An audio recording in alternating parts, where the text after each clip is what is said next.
Hello and welcome to our webinar today on cholesterol. Today we're going to be digging in a little bit deeper into cholesterol, what it means, where it comes from, and how you can improve your values. So if you've recently had your cholesterol taken or any of your screenings done with your cholesterol values done and you want to know how your numbers compare and what they mean or what you can do to improve the levels, then we will be focusing on all of that today. My name is Tina Cote, and I am a wellness coach for QuadMed, and I will be presenting the webinar today. And let's get started. So the first thing we're going to be looking at today is going to be going through the healthy ranges for your cholesterol levels. We're also going to identify what foods are going to impact your cholesterol levels. We'll then talk about the healthy substitutions for the foods that are normally consumed that can be negatively impacting your cholesterol levels. We're also going to learn about functional foods that help improve your levels.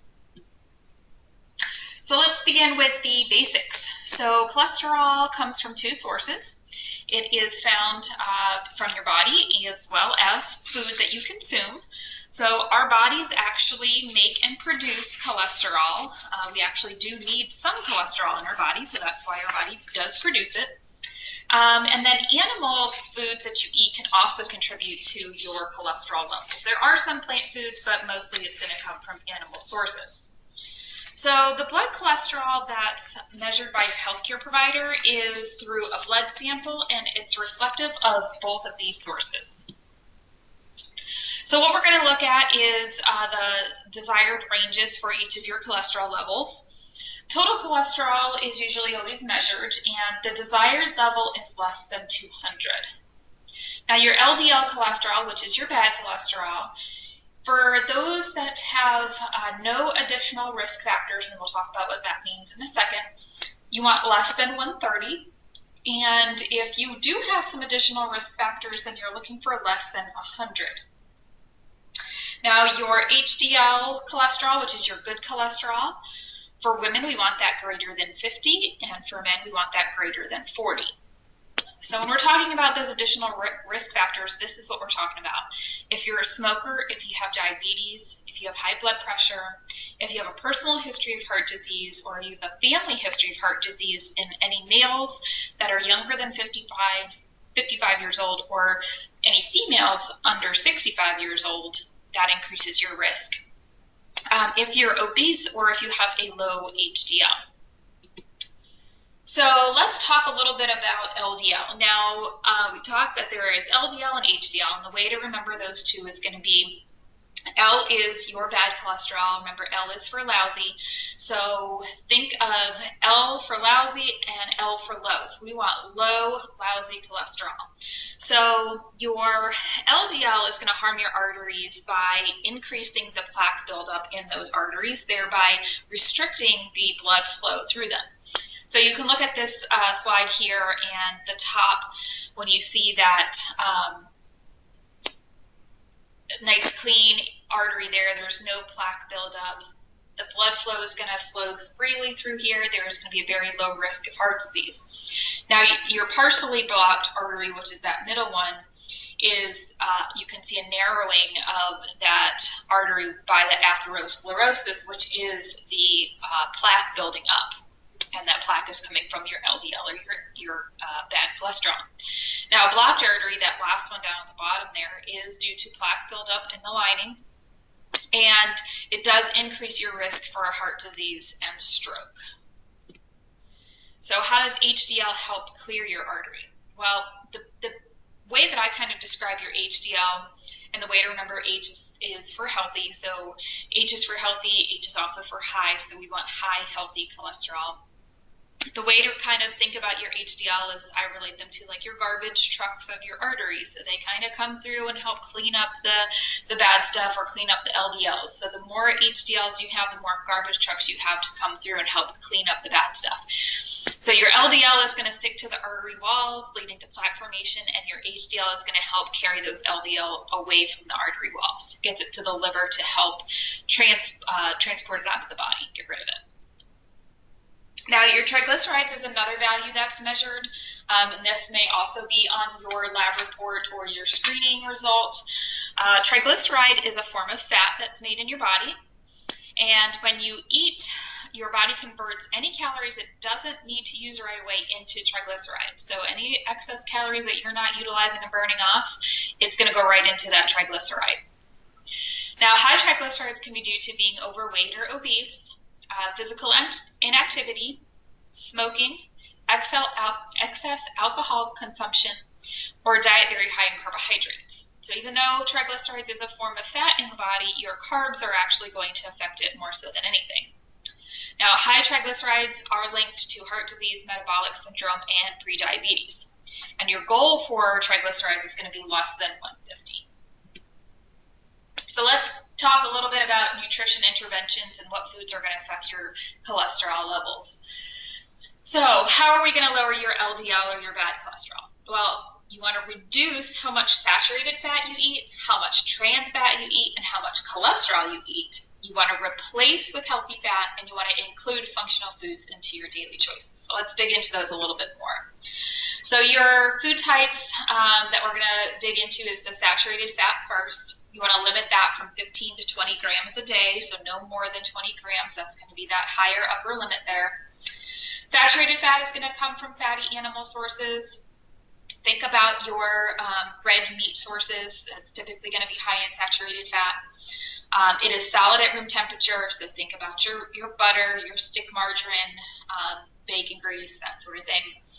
Fat in dairy foods, cheese, cream, sour cream, whole fat milk. Fat in your meat, so a lot of your red meat products, as well as bacon, sausage, and even your poultry skin is going to have some in there. And then fat in tropical oils, such as coconut and palm oil. Now, the other fat that we listed that is going to affect your LDL is going to be your trans fat.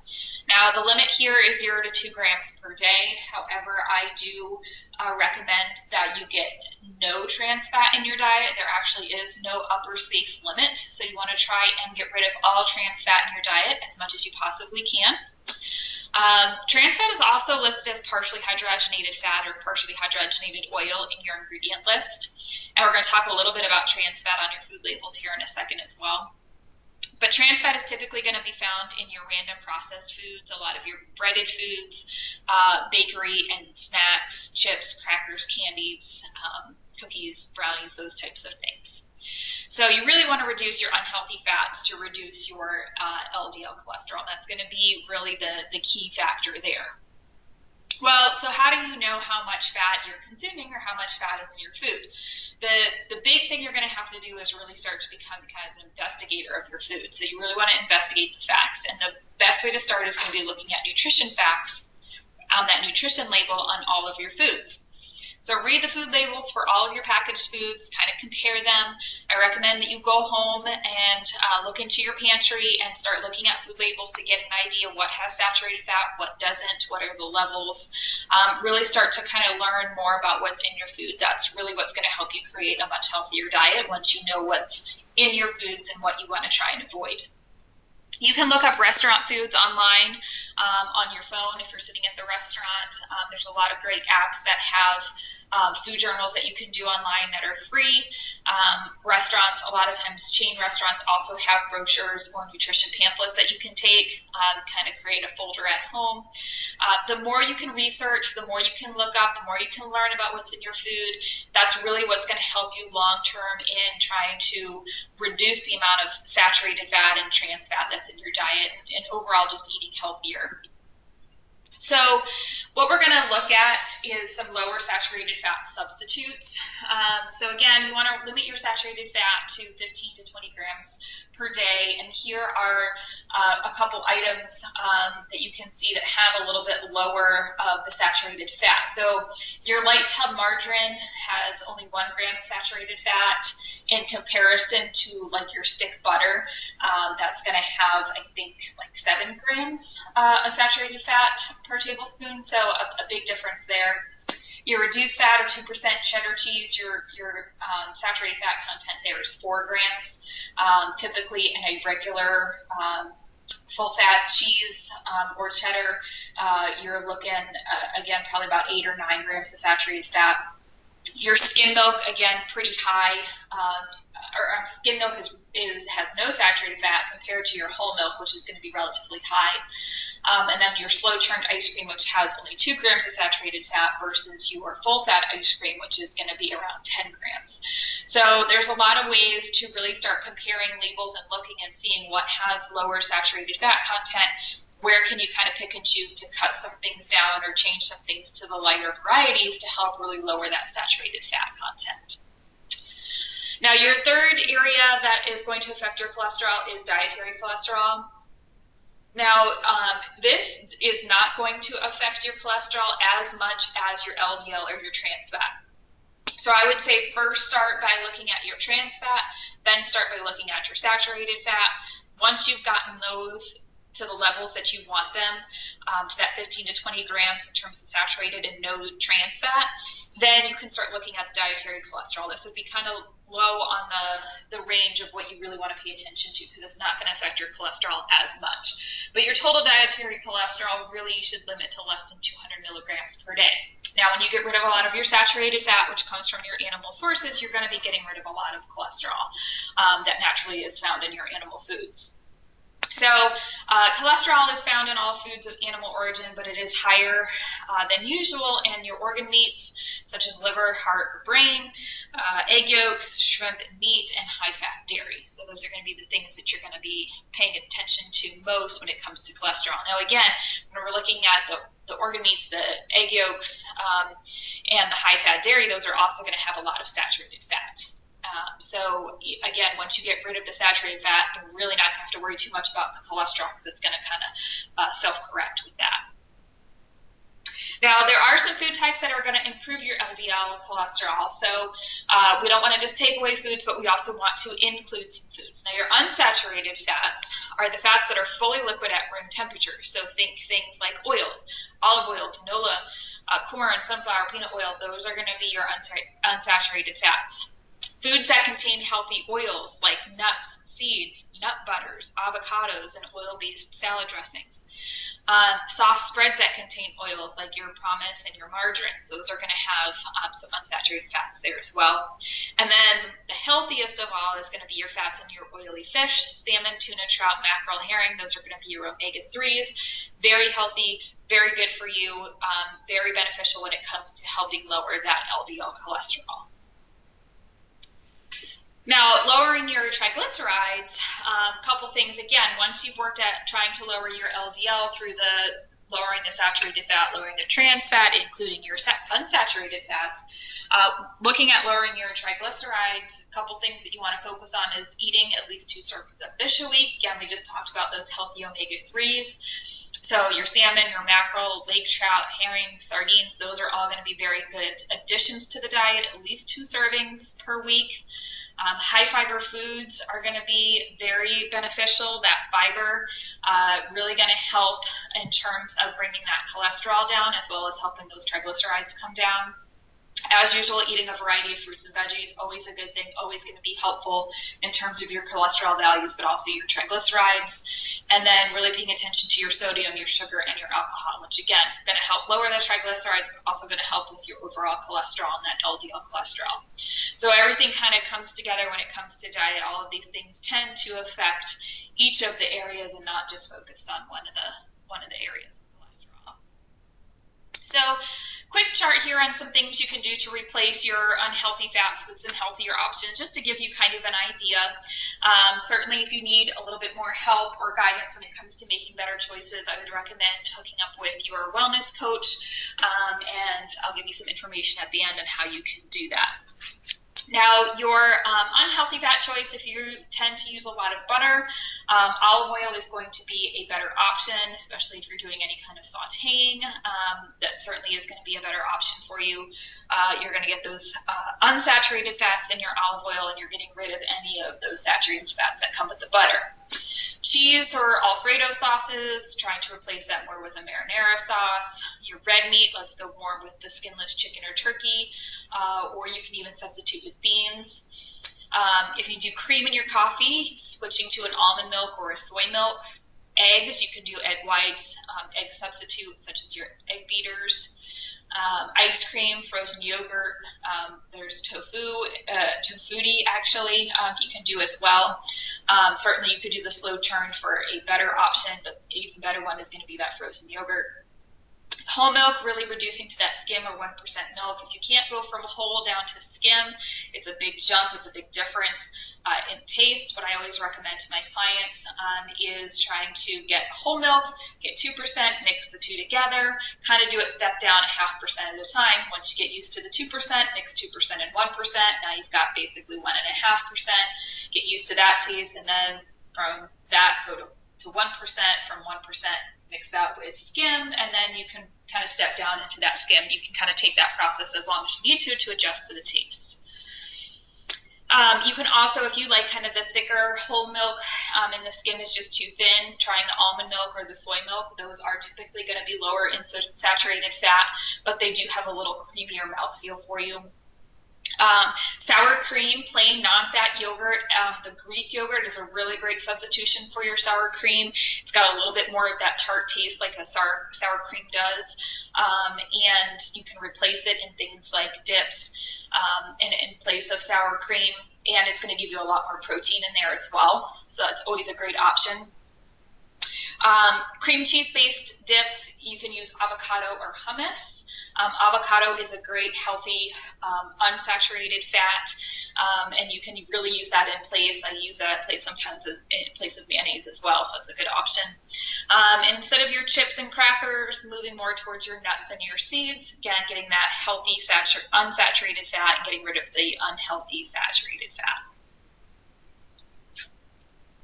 All right, so what are some other foods that can help lower your bad cholesterol? Well, those functional foods that we talked about, or that I mentioned in the very beginning. So these are going to be foods that provide health benefits beyond your basic nutrition.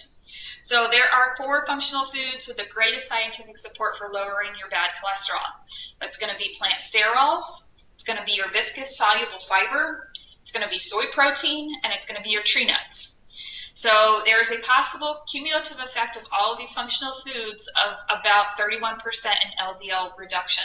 So if you can include these foods into your diet, a lot of times we can see a reduction in that LDL number. So if you're looking to reduce your LDLs, we not only want to get rid of the bad stuff, but we want to include the healthy stuff to help really get that number where we want to see it.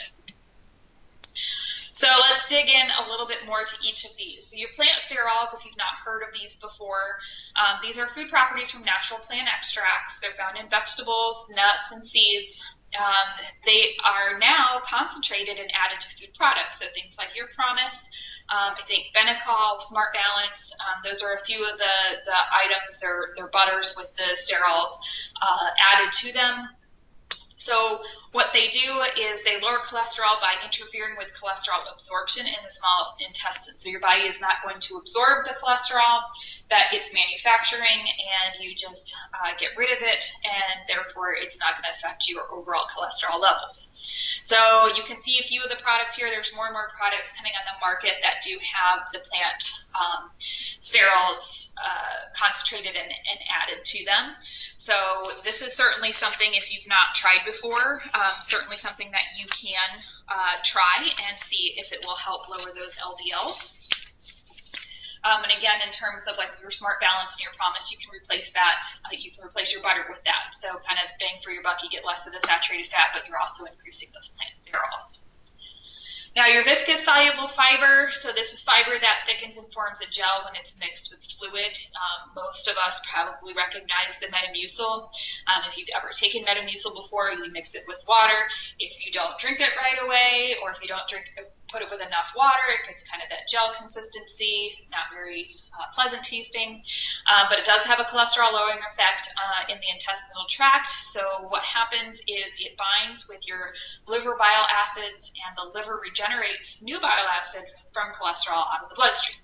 So you can also get this soluble fiber in a lot of your brand products. So your grape nuts and all brand, things that are going to have it listed on the fiber nutrition label. So when you look at the nutrition facts, look at the carbohydrates, you'll see a subcategory of fiber, and then you will also see the soluble fiber or insoluble fiber and how many grams are in there. Now, soy protein, this is another functional food that is going to be highly nutritious. It's a vegetable source of protein. The active components in soy protein are called isoflavones. You might have heard that kind of buzzword on TV or on the internet. Isoflavones improve the health of artery walls. That's why they're so important when we're talking about cholesterol. We want to keep those arteries nice and healthy, especially the linings. Your soy protein can also be substituted for meat byproducts, therefore reducing the amount of animal or saturated fat consumed. Now, a word with your soy protein. If you're going to start including soy protein, one of the things you really want to make sure nowadays is that it is a non-GMO. So GMO is going to be your genetically modified organisms. So you want to make sure if you are going to be doing soy products, really look at the label, make sure it is a non-GMO source. We want to make sure that we're not getting those genetically modified, that we don't exactly know what that genetically modified product is going to do inside our bodies. We want the full natural form of soy protein. So really make sure you're looking for that non-GMO if you're going to go the soy protein route. Your tree nuts and your peanuts, again, these are going to be things that are going to be helpful in lowering your cholesterol. Again, we can kind of go not only if we get rid of kind of the crackers and chips and that sort of thing and replace them with the nuts, but also the FDA has approved the health claim that 1.5 ounces per day will reduce your can reduce your LDL by about 3 to 19%. So again, we're looking at almonds, hazelnuts, pecans, pine nuts, pistachios, walnuts, peanuts. Replace a small handful of these instead of your crackers or your chips. You'll get that healthy dose of fat. It's going to be more satisfying and filling, plus you're going to get some protein in there as well, so much better choice all the way around. So some things you can look at in terms of functional foods. Here's just a little sample meal plan kind of put together so you can see how all of these things kind of fit in together. Your breakfast, you could do oatmeal, which is going to have that viscous soluble fiber. Your soy milk, which is going to have that soy protein, and then your OJ, which could be fortified with the plant sterols. We've got your tree nuts there, your almonds. Lunch, we've got some split pea soup or barley soup and an apple. Again, some more beans to get some fiber in there. That soluble fiber, the apple's going to have the soluble fiber as well. You can have a psyllium fiber wafer. There's a lot more fiber products out in the market today. Your veggie or your soy burger, a salad, and some soy milk. Again, some different things that you can do to try and include some of these functional foods into your diet. You don't have to follow this per se, but these are some ideas of how you can get each of these things in throughout the course of the day. So once you kind of start thinking about what you eat on a daily basis, is there anywhere that you can make some substitutions with any of these things to help crowd out the unhealthy stuff and help bring in some of the good or the functional foods? Now, we talked a lot about the LDL, and I do want to talk a little bit about your HDL levels as well. So again, we talked about how HDL is your healthy cholesterol. We want that to be high, so your HDL has that protective effect against heart disease. And what you want to do to maintain a healthy HDL level is really going to be staying at a healthy weight, making sure that you're doing regular cardiovascular exercise, quitting smoking if you are a smoker, staying quit if you do quit, and just not smoking in general. Making sure you're including those healthy fats and reducing carbohydrates if they're eaten to excess. So any excess sugars, added sugars, soft drinks, refined breads, white flour, so white rice, white pasta, crackers, cookies, bakery items, brownies, those types of things you want to try and reduce as much as possible. So again, along with trying to reduce your LDL, we're also going to be focused on bringing that HDL level up. These really all are going to work together. So again, staying at a healthy weight is also going to affect your LDL. Regular cardiovascular exercise also going to affect your LDL. Smoking, including the healthy fats, reducing carbohydrates, all of these across the board are going to help with your LDL, your HDL, and your triglycerides. So the thing to remember here is not to walk away from this webinar and try and do a complete diet overhaul, but it's really about making small changes that can add up to make a big difference overall in your numbers. So I always recommend when I'm coaching that you want to try and set goals for yourself that you know that you're going to be able to accomplish, and things that you're going to be able to do and stick with. So if you do a complete diet overhaul, a lot of times people can really only stick with that for about a week or so until they slip, and then they get frustrated with themselves. So instead, really try and start thinking about things that you can start to incorporate gradually so that you can continue to work on a healthy diet without it being so overwhelming or confusing or too hard to keep up with. Things like choosing whole grain bread instead of white bread makes a big difference in terms of reducing that white flour in the diet and increasing your fiber. Having a piece of fruit instead of a candy bar, huge change there. You're getting a lot of the benefits of the fruit with the fiber as well as the nutrients involved. Adding 1 or 2 servings of fruits and vegetables to your day, starting with that if you're not a big fruit and vegetable eater, even just experimenting with 1 new vegetable a week or 1 new fruit a week. Really trying to add 1 serving each week until you're eating at least 5 servings a day. So start gradually and then build up from there. Switching from 2% or whole milk to 1% or non-fat, like I said, even just doing that step down gradually like I talked about, it's going to make a big difference over time. Instead of meat, having fish for dinner, or even going the vegetarian route 1 day a week, kind of doing a meatless Monday dinner. Switching from butter to a cholesterol-lowering soft spread, like your Promise or your Benecol. You can even swap it out for olive or canola oil for cooking. Using herbs and spices instead of salt to add flavors to your food.